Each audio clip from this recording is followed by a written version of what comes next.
दोस्तों कैसे हैं आप लोग। उम्मीद है कि मस्त होंगे, बेहतर और जबरदस्त होंगे। तो दोस्तों आजकल का सबसे एक तरह से कहा जाए तो महत्वपूर्ण चैप्टर होता जा रहा है लाइट का लेंस और मिरर, क्योंकि ये ऐसा टॉपिक है जिससे क्वेश्चन आ ही रहा है।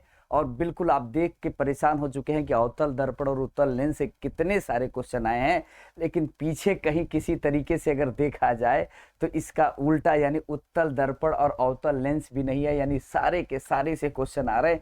तो बिल्कुल आपकी बहुत ज़्यादा डिमांड थी कि सर एक ऐसा वीडियो बना दें कि जिसमें ये सारा कुछ कवर हो गया हो।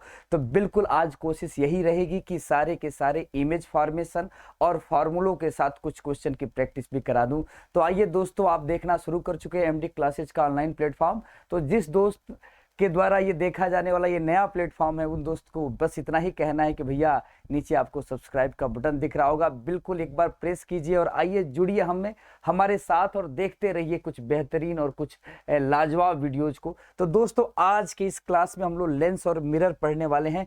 बहुत बड़ी समस्या है, तो इसी का समाधान जो है आज के क्लास में होने वाली है। तो बिल्कुल पूरे इत्मीनान के साथ पूरा वीडियो देख के ही जाइएगा, आधा ना देखिएगा, या तो देखिएगा ही नहीं या तो आधा ना देखिएगा, पूरा देखिएगा उसके बाद ही जाइएगा। तो दोस्तों शुरू करते हैं ये क्लास। बिल्कुल दोस्तों, तो सबसे पहले हम शुरुआत यहां से करते हैं कि अवतल दर्पण और उत्तल दर्पण के उपयोग क्या होते हैं। ये देखने में लग रहा होगा आपको कि अंग्रेजी में लिखा हुआ है, ये अंग्रेजी कुछ खास है नहीं, बहुत सिंपल सी अंग्रेजी है। यह पूछा है रोड लाइट में। तो आप जानते हैं रोड के किनारे जो लाइट लगी होती है, इसमें पीछे उत्तल दर्पण लगा होता है, जिस वजह से प्रकाश को क्या करता है, चारों तरफ फैला देता है। दूसरी बात, रियर व्यू मिरर जो व्हीकल्स में लगे होते हैं, जो पीछे के गाड़ियों के प्रतिबिंब को दिखाते हैं, रियर व्यू मिरर, वो भी क्या करते हैं भैया, वो भी पूरी तरह से सीधा प्रतिबिंब और वाइड रेंज का प्रतिबिंब बनाते हैं। तो उत्तल दर्पण के केवल यही दो उपयोग है, रियर व्यू मिरर और ये। दूसरी बात, अगर अवतल दर्पण की बात करें तो जो डेंटल दंत चिकित्सक होते हैं, दांत के जो डॉक्टर होते हैं, वो क्या करते हैं, आपके मुंह में एक छोटा सा मिरर डाल के पूरा बड़ा प्रतिबिंब देखने की कोशिश करते हैं। और यहाँ पर शेविंग मिरर में भी हम अगर शेविंग कराते समय अवतल दर्पण का इस्तेमाल करते हैं। तो भैया दांत के डॉक्टर हो या नाई हो, ये दोनों लोग इसी का इस्तेमाल करते हैं। यहाँ हेडलाइट जो होती है गाड़ी के आगे, वहाँ अवतल दर्पण प्रकाश को कन्वर्ज कर कर नीचे फोकस करना होता है रोड पे। तो वहां पे भी हेडलाइट में भी अवतल दर्पण का ही उपयोग होता है। सर्च लाइट में भी प्रकाश को एक जगह पर एकत्रित करना होता है। टार्चों में भी हम प्रकाश को एकत्रित करके एक जगह फोकस करते हैं। तो ये सारे जगह जहां पे हैं, यहाँ पर अवतल दर्पण का उपयोग किया जाता है। अगर उत्तल दर्पण की बात बता दिया, अवतल दर्पण की बात बता दिया। अब हम लोग देखिए बिल्कुल काम की बातें हैं, बाकी फालतू बकवास कहीं नहीं मिलेगी। इस पूरे क्लास में ये दो चीजें आपको देखने को मिल रही होगी, डरिएगा नहीं, परेशान ना होइएगा। ये अवतल दर्पण है और अवतल दर्पण के मुख्य बिंदु को, अवतल दर्पण के मध्य बिंदु को ध्रुव कहते हैं। अवतल दर्पण के मध्य बिंदु को ध्रुव कहते हैं, बस mid point of the mirror is called pole. और याद रखिएगा, दोनों दर्पण के दोनों सिरों के बीच की दूरी क्या कहलाती है, तो भैया दर्पण के दोनों सिरों के बीच की दूरी जो होती है उसको हम द्वारक कहते हैं। क्या बोलते हैं, एपर्चर बोलते हैं। याद रखिएगा, क्या बोलते हैं, द्वारक यानी एपर्चर बोलते हैं। तो ये आपका द्वारक है, दोनों सिरों के बीच की दूरी, दोनों सिरों के बीच की दूरी द्वारक, और दर्पण का मध्य बिंदु जो है वो ध्रुव कहलाता है। और गोलीय दर्पण का जो केंद्र होता है, इसको वक्रता केंद्र कहते हैं। गोलीय दर्पण के केंद्र को वक्रता केंद्र कहते हैं, सेंटर ऑफ कर्वेचर यानी सी के नाम से जानते हैं। वक्रता केंद्र और ध्रुव से जाने वाली रेखा, the line which passes through centre of curvature and pole is called principal axis. वह रेखा जो वक्रता केंद्र और ध्रुव से जाती है उसको मुख्य अक्ष कहते हैं। तो आपने क्या पढ़ा, दर्पण का मध्य बिंदु ध्रुव कहलाता है, दर्पण के दोनों सिरों के बीच की दूरी द्वारक, और आपने क्या पढ़ा कि दर्पण का केंद्र जो होगा मुख्य अक्ष कहलाता है। और मुख्य अक्ष यानी कहा जाए तो वक्रता केंद्र और ध्रुव से जाने वाली रेखा मुख्य अक्ष कहलाएगी। अब दोस्तों एक और बात याद रखिएगा, क्या बात है, तो मुख्य अक्ष के समानांतर आती हुई प्रकाश किरण परावर्तन के पश्चात मुख्य अक्ष को जिस बिंदु पर काटती है उसी को फोकस कहते हैं। मुख्य अक्ष से समानांतर आती हुई प्रकाश किरण मुख्य अक्ष को जिस बिंदु पर काटती है उसको क्या कहते हैं, फोकस। लेकिन यही उत्तल दर्पण में पूछा जाए तो समानांतर आती हुई प्रकाश किरण जिस बिंदु पर काटती हुई प्रतीत होती है उसको फोकस कहते हैं। तो यहां पर याद रखिएगा, यहां से लगातार पेपर में सवाल उठे, सुबह दोपहर शाम तीनों समय सवाल पूछे थे। भैया 2 दिन पहले की कहानी यह है कि भैया फोकस दूरी से ध्रुव के बीच की दूरी को फोकस दूरी कहते हैं, और फोकस और वक्रता केंद्र के बीच की भी दूरी को फोकस दूरी कहते हैं। फोकस दूरी को स्मॉल एफ से लिखते हैं, फोकस को कैपिटल एफ से लिखते हैं। तो याद रखिएगा, फोकस से वक्रता केंद्र भी फोकस दूरी है और फोकस से ध्रुव भी फोकस दूरी है। दोनों का मान f है, यानी f प्लस f क्या होता है, रेडियस ऑफ कर्वेचर। वक्रता केंद्र से ध्रुव की दूरी को हम वक्रता त्रिज्या बोलते हैं। हम क्या बोलते हैं दोस्त, वक्रता त्रिज्या बोलते हैं, रेडियस ऑफ कर्वेचर बोलते हैं। और याद रखिएगा, radius of curvature is equal to 2 into focus. तो वक्रता त्रिज्या फोकस दूरी के दुगुनी होती है, या देखें तो फोकस दूरी वक्रता त्रिज्या की आधी होती है। फिर से सुनिएगा, वीडियो को रोक के लिख लीजिएगा कि रेडियस ऑफ कर्वेचर क्या होता है, फोकस का डबल होता है, या फोकस रेडियस ऑफ कर्वेचर का आधा होता है। इसको लिख लीजिएगा। यहाँ पर सेम मामला है, ये बहुत महत्वपूर्ण होने वाला है आपके लिए न्यूमेरिकल के लिए, कि फोकस दूरी जो होती है अवतल दर्पण की ऋणात्मक, अवतल शब्द कहीं भी आ जाए, कानकेव शब्द कहीं भी आ जाए, उसकी फोकस दूरी निगेटिव होगी, और उत्तल की फोकस दूरी हमेशा हमेशा पॉजिटिव होगी, धनात्मक होगी। तो दोस्तों, यहां तक का वीडियो अगर समझ में आ गया हो तो आगे चलते हैं, कुछ जरूरी बातें हैं, इसको इंपॉर्टेंट पॉइंट्स लिखते हैं। मुझे लगा कि जरूरी बातें लिखना ज्यादा जरूरी है। तो भैया, आपतित किरण हमेशा वस्तु का पता बताती है और परावर्तित किरण प्रतिबिंब का पता बताती है। याद रखिएगा, हमने क्या बोला कि आपतित किरण हमेशा वस्तु का पता बताएगी और परावर्तित या अपवर्तित किरण हमेशा प्रतिबिंब का पता बताएगी। वस्तु को जानना है तो आने वाली किरण से पूछो, और वस्तु का प्रतिबिंब को जानना है तो जाने वाली परावर्तित या अपवर्तित किरण से पूछो। यहां लिखा है कि वास्तविक प्रतिबिंब कैसा होता है, तो उल्टा होता है। आभासी प्रतिबिंब कैसा होता है, तो सीधा होता है। तो वास्तविक प्रतिबिंब हमेशा उल्टा होता है, आभासी प्रतिबिंब हमेशा सीधा होता है। याद रखिएगा, वास्तविक प्रतिबिंब हमेशा उल्टा होता है और आभासी प्रतिबिंब हमेशा कैसा होता है, तो सीधा होता है। तो ये बातें जानने के बाद चलिए आगे चलते हैं। ये 2 बातें बहुत जरूरी हैं, याद रखिएगा। वास्तविक और उल्टा बहुत बार ऑप्शन को एलिमिनेट करने में मदद करता है। तो यहां से आगे चलने के बाद हम ये जानना चाहते हैं कि सर कुछ ऐसा उपाय बताइए कि जिससे चीजें आसान हो जाए। तो अवतल दर्पण को अभिसारी दर्पण कहते हैं और उत्तल लेंस को अभिसारी लेंस कहते हैं।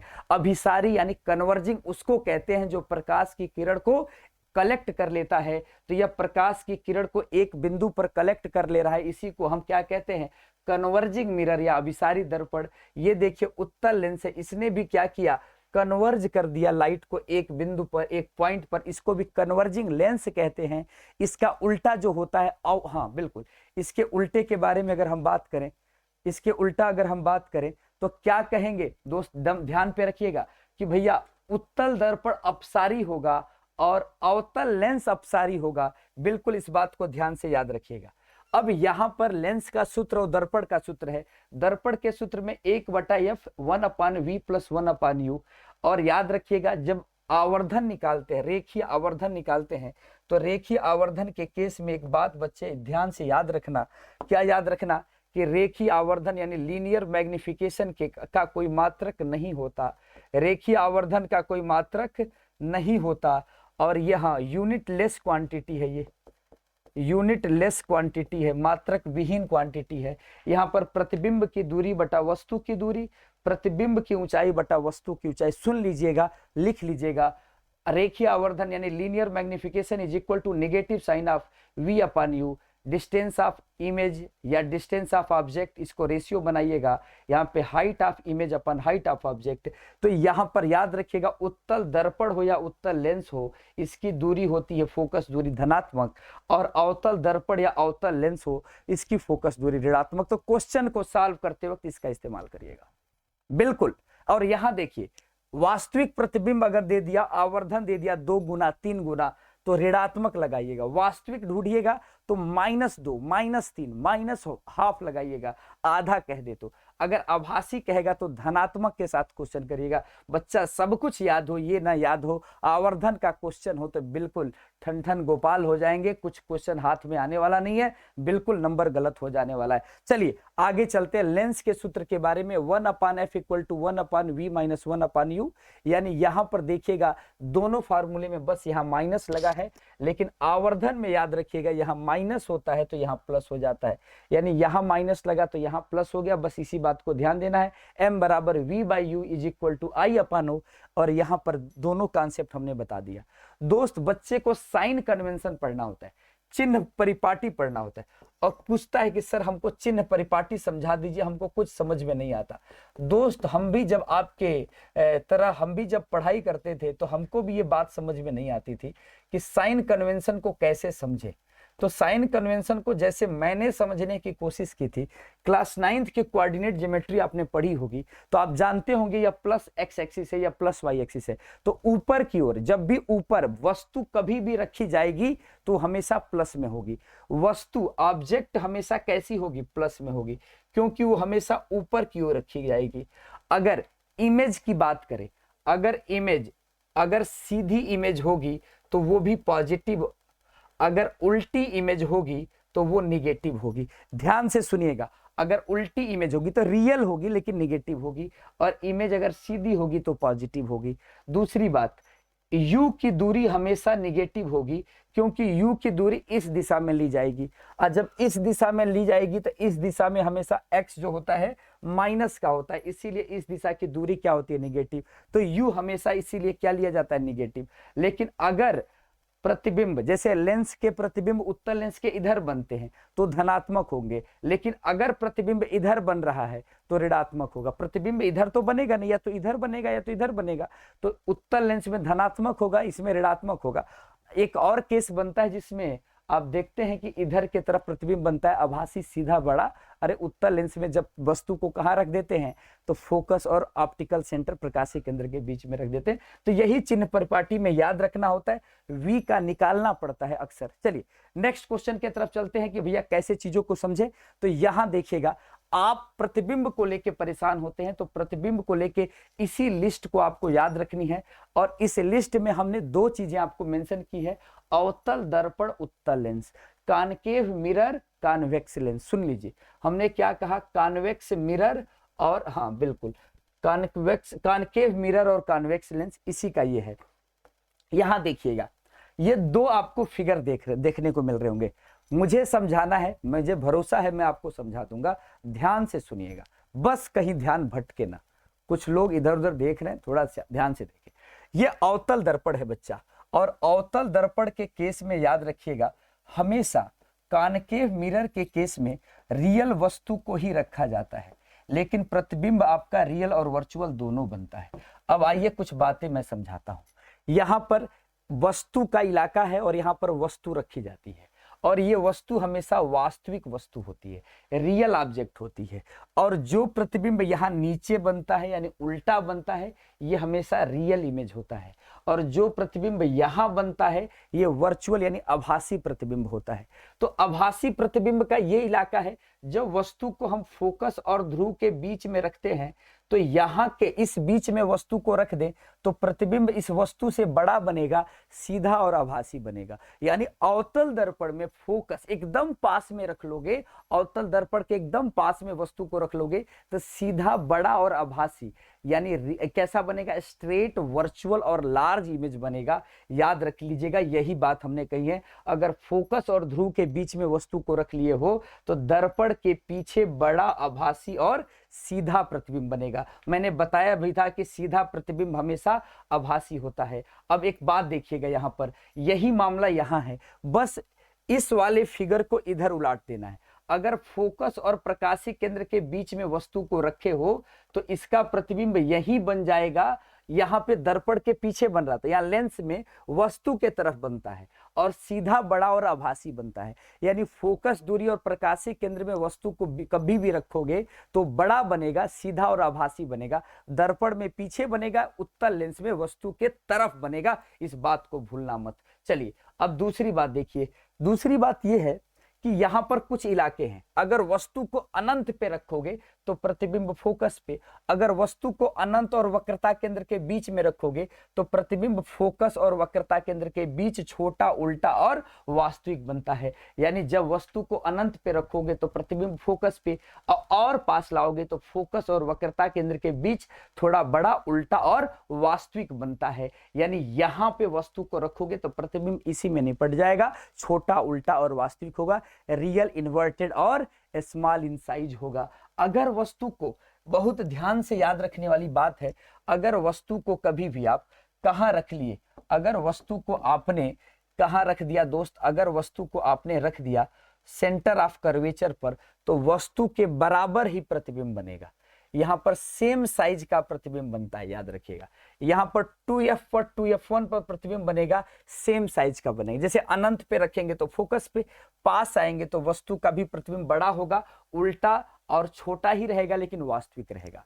और ये वो जोन है जहां पर प्रतिबिंब वस्तु से बड़ा वास्तविक होता है, ये वो जोन है जहां वस्तु से बड़ा आभासी होता है, यहां पर वास्तविक होता है। यानी अवतल दर्पण में वस्तु से बड़ा आभासी भी बनता है, वास्तविक भी बनता है। लोकेशन क्या है? बड़ा और वास्तविक बनने का वक्रता केंद्र और फोकस, और बड़ा और आभासी बनने का फोकस और ध्रुव। उम्मीद होगी कि चीजें आपको समझ में आ गई होंगी। चीजें समझ में आ गई होंगी तो कमेंट सेक्शन में ये फिगर की प्रैक्टिस 2-3 बार करके यस बोल दीजिएगा। बिल्कुल एक बहुत बड़ा एहसान मेरा भी होगा, मेरे ऊपर भी होगा कि हमने आपको समझा ले गए। अगर 2f1 और f1 के बीच में वस्तु है तो 2f1 और अनंत के बीच में प्रतिबिंब बनेगा। कहां बनेगा? 2f1 और अनंत के बीच बनेगा। बस यही बात हमने इस फिगर में समझाई है। बिल्कुल आप देखिए, अनंत पे होगा तो फोकस पे, छोटा, वास्तविक और उल्टा, बिल्कुल आप जानते हैं। जैसे वहां से पास आए, अनंत और वक्रता केंद्र कहे तो फोकस और वक्रता केंद्र के बीच में छोटा, वास्तविक और उल्टा बना है।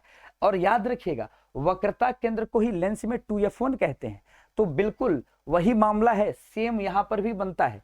देख लीजिए, यहां पर भी सेम बनता है, अनंत और 2f1, अनंत और सी, मामला सेम का है। अगर सी पर रखोगे तो सी पर प्रतिबिंब, 2f1 पर रखोगे तो 2f1 पर, बराबर वास्तविक और उल्टा बनेगा। बराबर प्रतिबिंब सी पर बनता है जो फोकस के 2 गुना होता है। अगर सी और एफ के बीच में रखोगे दोस्त, बड़ा और वास्तविक प्रतिबिंब बनेगा, उल्टा प्रतिबिंब बनेगा। याद रखो, अनंत तक जाएगा। ये देखो, बड़ा, वास्तविक और उल्टा। अगर फोकस पे रखोगे तो अनंत तक चला जाएगा, अत्यधिक, आवर्धिक, वास्तविक और उल्टा। ये वाला तो बता ही दिया था। चलिए अब आगे चलते हैं। यहां पर उत्तल दर्पण के लिए वस्तु को अगर अनंत पे रखोगे या अवतल लेंस के लिए तो प्रतिबिंब फोकस पे बनेगा।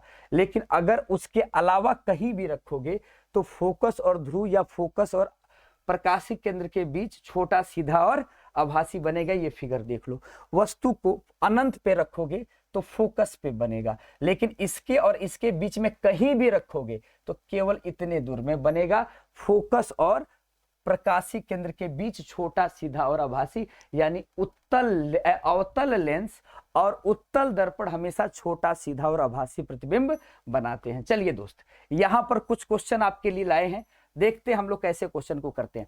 उत्तल दर्पण दे दिया, अगर उत्तल दर्पण दिया है तो बिल्कुल आप इसी को समझ सकते हैं, अवतल लेंस से भी सेम प्रतिबिंब बनता है। बस एक में वस्तु के तरफ लेंस में और दर्पण में वस्तु दर्पण के पीछे बनता है। तो भैया सीधा, वास्तविक और छोटा, सीधा प्रतिबिंब कभी भी वास्तविक नहीं होता, सीधा प्रतिबिंब कभी भी वास्तविक नहीं होता, उल्टा प्रतिबिंब हमेशा वास्तविक होता है। तो ये दोनों बात ही, स्टेटमेंट ही गलत है, ऐसे क्या कर देना, एलिमिनेट कर लेना। लेकिन सीधा प्रतिबिंब आभासी होता है, बात सही है, और यही बनता है, यही इसका सही आंसर है। उल्टा वास्तविक और छोटा प्रतिबिंब ये कहाँ बनता है? तो ये बनता है उत्तल लेंस में, या कह दे अवतल दर्पण में। और जब वस्तु कहाँ रखी गई होगी, जब वस्तु आपकी रखी गई होगी कहाँ पे, बोल दो कमेंट सेक्शन में, कहाँ रखी गई होगी। एक बार सोच चुके हो तो बोल दो, कहाँ रखी गई होगी? अनंत और वक्रता केंद्र के बीच में, अनंत और वक्रता केंद्र के बीच में, या अनंत और 2f1 के बीच में। चलिए नेक्स्ट क्वेश्चन की तरफ चलते हैं।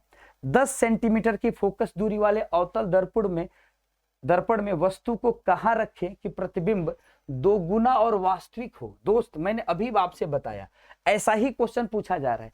वास्तविक कहने का मतलब m का मान माइनस का हो गया और दो गुना कहने का मतलब -2 हो गया। और आप जानते हैं m बराबर क्या होता है, v/u होता है, माइनस का। दर्पण है ना तो माइनस, लेंस होता तो प्लस। -2 कर देंगे, माइनस से माइनस कैंसिल होगा, v बराबर 2u आ जाएगा। बिल्कुल। और आपसे कह रहा है यहां पर कि 10 सेंटीमीटर की फोकस दूरी दिया है। अगर वस्तु की दूरी दिया होता तो आंसर यहां पर v का आ जाता, लेकिन अगर फोकस दूरी दिया है तो आप कैसे करेंगे? आप बिल्कुल ये फार्मूला लगाएंगे 1/f = 1/v + 1/u और करेंगे। अदरवाइज मैं ये भी बता दूं कि यह क्वेश्चन कॉमन सेंस का है। अगर वस्तु 10 सेंटीमीटर की दूरी वाली फोकस दूरी में है तो जाहिर सी बात है, ध्यान से सुनिएगा, यहां पर 1 सेकंड में फिगर बन गया। कह रहा है ये दूरी 10 सेंटीमीटर की होगी, ये दूरी 20 सेंटीमीटर की होगी। आपसे कह रहा है कि भैया दो गुना और वास्तविक प्रतिबिंब बना है तो दो गुना और वास्तविक प्रतिबिंब यहीं पर बनेगा। यहां पर तो आभासी प्रतिबिंब बनेगा ना हो, तो यहां पर वास्तविक रियल इमेज बनेगा। तो यहां पर प्रतिबिंब तभी बनता है जब वस्तु कहां रखा गया हो, इस वाले इलाके में। यानी 10 और 20 के बीच का कोई आंसर आपको दिख रहा है तो वही यहां पर सही जवाब होगा। चलिए दूसरी बात मैं आपसे बता दूं, यहां पे भी रख के आप कर सकते हैं। फोकस दूरी अवतल दर्पण की माइनस में होती है और v कितना होता है भैया, 2u होता है, प्लस u का मान u होगा। सॉल्व करेंगे 2u ऑप्शन होगा, 1 प्लस यहाँ पर 2 आ जाएगा, 3/2u होगा। क्रॉस गुणा कर दीजिएगा, 2u बराबर -30 हो जाएगा, u बराबर आपका -15 सेंटीमीटर। यानी आंसर आपका सही आ चुका है। चलिए आंसर आपका क्या आ चुका है, सही आ चुका है, देख लीजिए।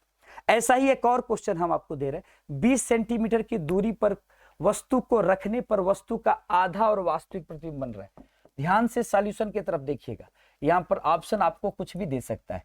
वास्तविक बना है तो ऋणात्मक, आधा बना है तो 1/2 और m बराबर होता है -v/u = -1/2, माइनस से माइनस गया, v बराबर 1/2u या u बराबर 2v कह सकते हैं। और बाकी चीजें आप सॉल्व कर सकते हैं 20 सेंटीमीटर की दूरी पर वस्तु को रखने पर। यानी u का मान दिया है, v का मान पूछ रहा है, तो यह इसी वाले फार्मूले से आपका हो जाता।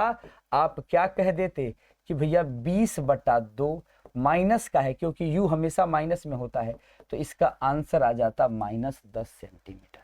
क्या आ जाता, -10 सेंटीमीटर। फोकस दूरी क्या होगी निकाल लीजिएगा। चलिए अगले क्वेश्चन की तरफ चलते हैं। उत्तल लेंस दिया हुआ है क्वेश्चन नंबर 3 में, और आपसे कह रहा है, क्वेश्चन नंबर 4 है सॉरी, इसमें कह रहा है फोकस दूरी, उत्तल लेंस की फोकस दूरी प्लस होती है, u यहां पर माइनस हो जाएगा। प्रतिबिंब की स्थिति पूछ रहा है, तो भैया सीधा फार्मूला इस्तेमाल कर दो, 1/v - 1/u। f का मान धनात्मक होगा, लिख दिए, और v का मान निकालना है, u का मान आपका -30 है, माइनस माइनस प्लस 1/v क्या हो जाएगा, 1/30। इधर भेज दोगे तो माइनस का हो जाएगा, यानी 1/20 - 1/30। सॉल्व कर लीजिएगा, क्या आंसर आएगा कमेंट सेक्शन में हमें बताइएगा। यहाँ पर क्या आंसर आ रहा है, इसी को सॉल्व करना है। 1/v बराबर क्या सॉल्व करना है, ऊपर 20 में 30 का गुणा कर दीजिए, नीचे 20 में 30 जोड़ दीजिए। आंसर हमें कमेंट सेक्शन में बताइए कि क्या आने वाला है। तो दोस्तों इसी तरह के क्वेश्चन आपके एग्जाम में आ रहे हैं, और क्वेश्चन की प्रैक्टिस करते रहिएगा। ये वीडियो बड़ा होता जा रहा है, और कुछ क्वेश्चन होगा तो मैं दूसरे सीरीज में लेकर आऊंगा। गुनगुनाते रहिए, मुस्कुराते रहिए। एमडी क्लासेस परिवार की तरफ से आप लोगों को बहुत सारी शुभकामनाएं। पूरे जोश और पूरे ऊर्जा के साथ फतह करनी है, आपको पूरी तरीके से आपको फतह करनी है। तो याद रखना है, पूरे तरीके से आपको लड़ के जीतना है। तो याद रखना है, जो लोग चैनल पे नए हैं बिल्कुल एक बार सब्सक्राइब करके जाएंगे। वीडियो पसंद आया होगा तो लाइक कीजिएगा। Thank you so much.